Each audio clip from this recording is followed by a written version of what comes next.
Look, I know what you're thinking before I even start. Another infidelity story.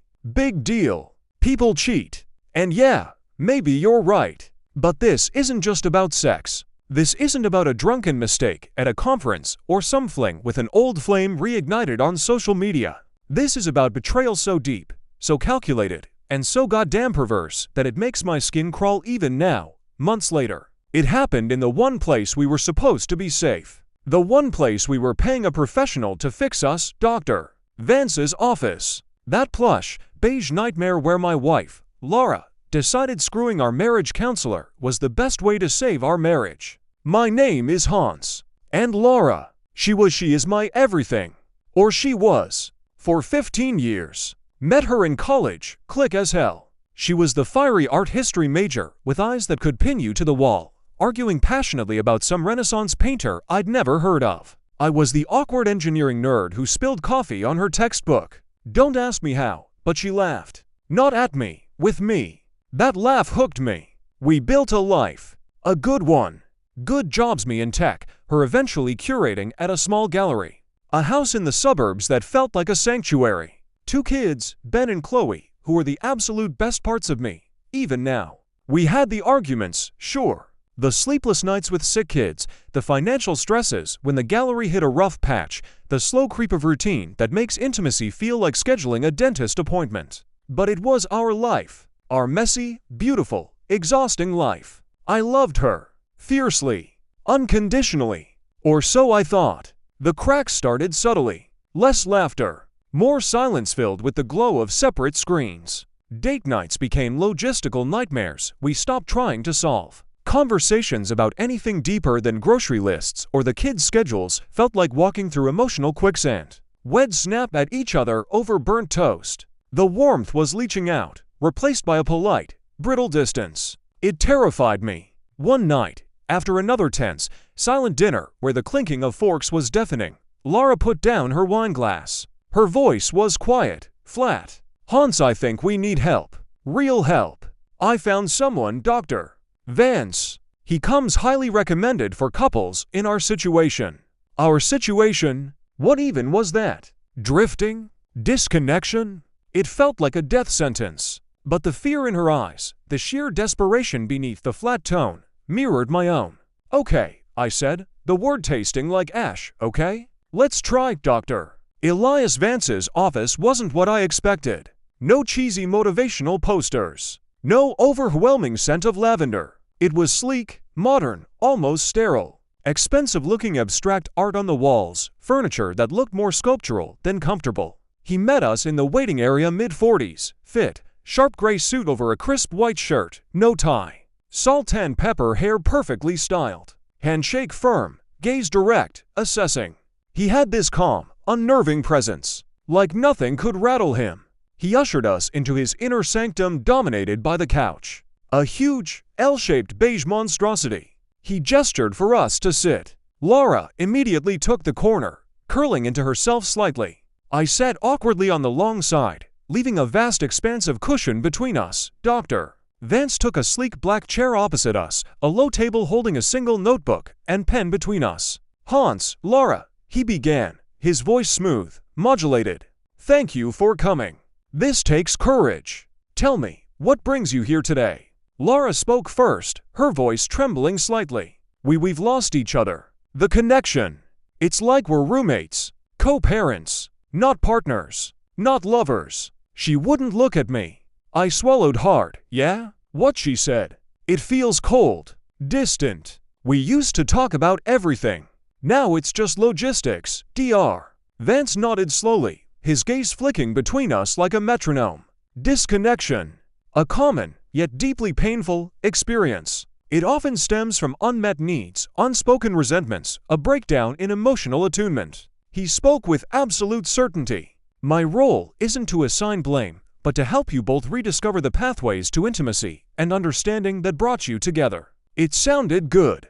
Sensible. Hope, fragile as a soap bubble, rose in my chest. Maybe this would work. The first few sessions were strange. Vance had this way of drawing Laura out. Had asked her a question, Laura. How did you feel when Hans worked late during that critical gallery showing? and listen with rapt attention, nodding, murmuring "I see," or "that must have been profoundly lonely for you." Head paraphrase her feelings, amplifying them with clinical precision.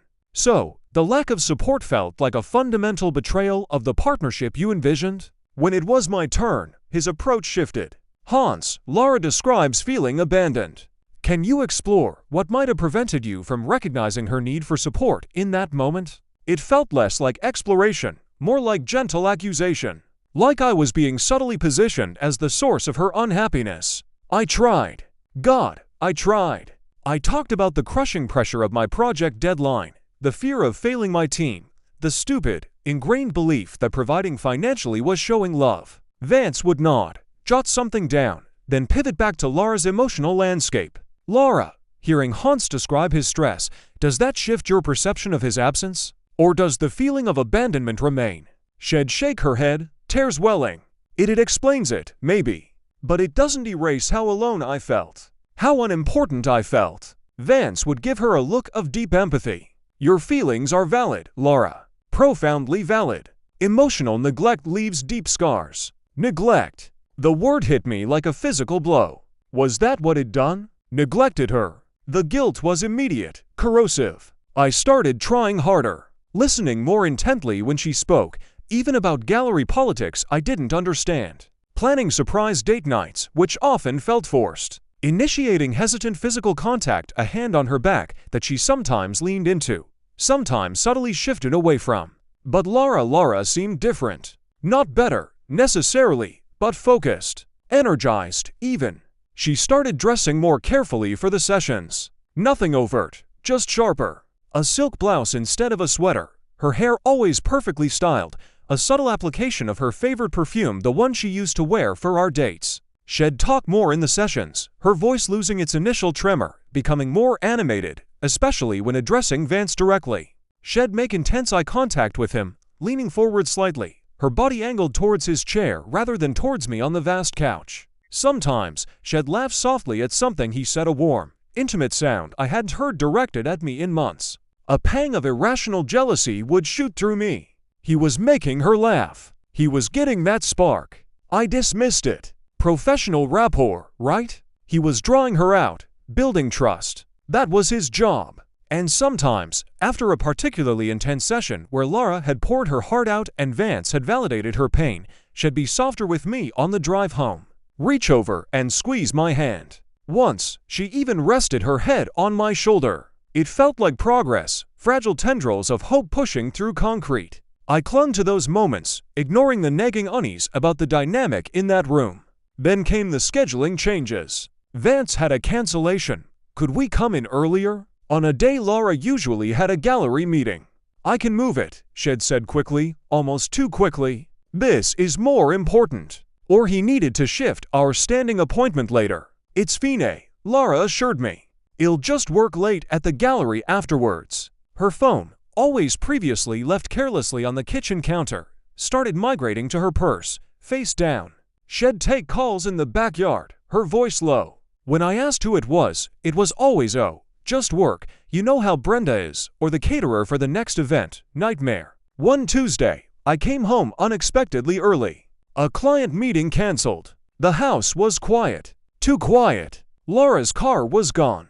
She'd texted earlier saying she was working late at the gallery for inventory. Something felt off. A cold dread pooled in my stomach. I called the gallery. Brenda answered. "Laura." "No, Hans, she left hours ago. Said she had a personal appointment." Everything okay? The lie hung in the air, thick and suffocating. Personal appointment. My mind raced. Doctor. But she'd have told me. Friend. She'd been distant from her usual circle. That cold dread turned to ice. Vance. Our session wasn't until Thursday. I drove. I didn't know where I was going. Just drove on autopilot, the icy fear sharpening into a razor-sharp point. Past the gallery. Past the mall. Then, on a whim, towards Vance's office building. It was after 6 p.m. His practice hours usually ended at 5:30. The parking garage was mostly empty.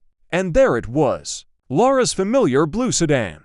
Parked not in a visitor spot, but tucked away in a corner near the staff entrance. Next to it, Vance's sleek, black Audi. The world tilted. I pulled into a shadowed spot, engine off, heart hammering against my ribs like a trapped bird. Time stopped. Every second stretched into an agony of uncertainty. Were they still inside? Working late? Discussing our case? The pathetic hope was a physical pain. Then, the staff entrance door opened. Laura emerged first. Her hair was slightly mussed, not in its usual perfect style. Her cheeks were flushed. She was adjusting the collar of her blouse, the expensive silk one she'd worn to our last session. She looked luminous, vibrant, alive in a way I hadn't seen in years. It was a knife to the gut. Vance followed, holding the door open for her. He wasn't wearing his suit jacket. His shirt sleeves were rolled up, the top button undone. He said something to her, low, intimate. She laughed. That warm, intimate laugh. The one I craved. The one she gave him. She touched his arm. A brief, familiar gesture. He smiled down at her, a smile devoid of professional neutrality, full of possessiveness, heat, and something terrifyingly like affection. They didn't kiss. They didn't need to. The body language screamed it. The shared intimacy, the ease, the afterglow. It was written in every line of their bodies, every flicker of their eyes. They walked to their cars, standing close, talking softly for another minute before Laura got into hers. Vance watched her drive away, a satisfied, almost smug expression on his face, before getting into his Audi. I sat there, frozen, gripping the steering wheel, so hard my knuckles turned white. The icy dread had exploded into a supernova of rage, humiliation, and soul-crushing betrayal. The images burned into my retinas. Laura adjusting her blouse, Vance's possessive smile, the casual intimacy of that touch. In Vance's goddamn parking garage. After hours. In the building where we were paying him to save our marriage. The drive home was a blur of white noise and red haze. Laura's car was already in the driveway. I walked into the house, the familiar scent of home now feeling poisonous. She was in the kitchen, humming, pouring a glass of wine. She turned, a bright, slightly forced smile on her face. Hey, you're home early. How was the she stopped, seeing my face. The color drained from hers. Hans, what's wrong? I didn't scream. I didn't throw anything. My voice came out low, gravelly, vibrating with a fury so intense it felt cold. Personal appointment, Laura. Her hand tightened on the wine glass. What? You told Brenda you had a personal appointment. When you left the gallery hours ago. I took a step closer. Funny. I saw you. At Dr. Vance's office. After hours. Looking very personally attended to.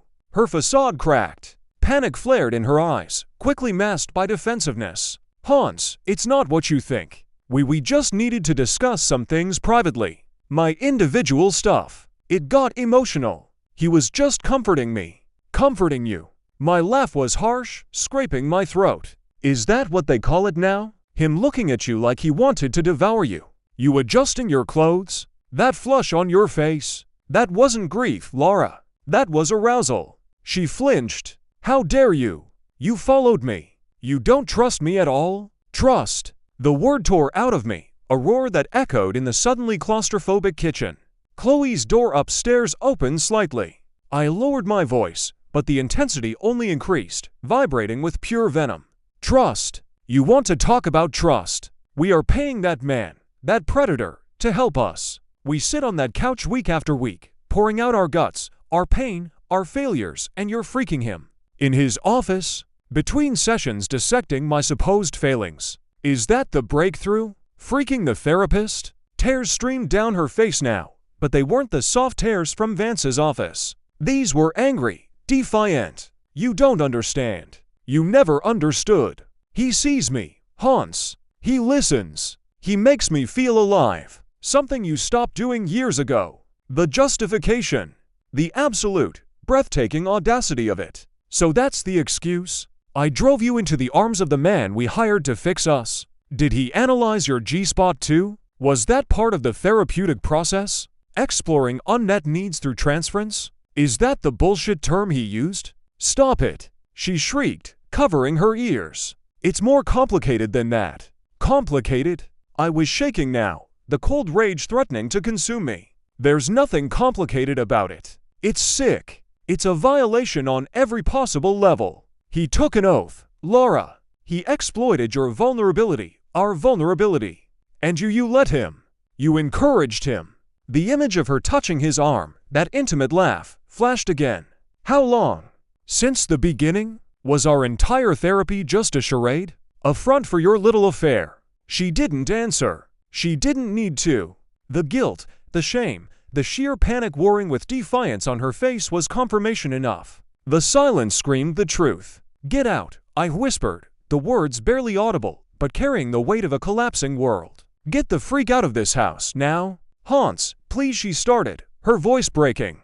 Now. The roar was back, primal, unstoppable. Before I say or do something we'll both regret, get out. She stared at me, raw hatred mixing with the panic in her eyes. For a second, I thought shed refuse. Then, shoulders slumping in defeat or calculation, she grabbed her purse and keys from the counter. She didn't look at me as she walked past, out the front door. The sound of her car starting, then fading down the street, was the sound of my life shattering.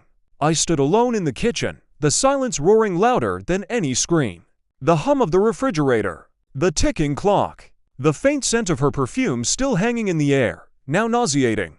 The framed family photo on the wall, all of us smiling on a beach vacation 2 summers ago, seemed like a grotesque mockery. I picked up my wine glass, the one Shed poured before my world ended. I stared at it. Then, with a surge of pure, obliterating rage, I hurled it against the tiled backsplash. It exploded in a shower of glass and crimson liquid. Like the blood my heart felt, it was hemorrhaging. I slid down the cabinet to the floor, the cold tile seeping through my clothes. The shards glittered in the overhead light. Evidence of destruction. The betrayal wasn't just Laura's. It wasn't just Vance's. It was the betrayal of the process itself. Therapy was supposed to be the safe harbor in the storm.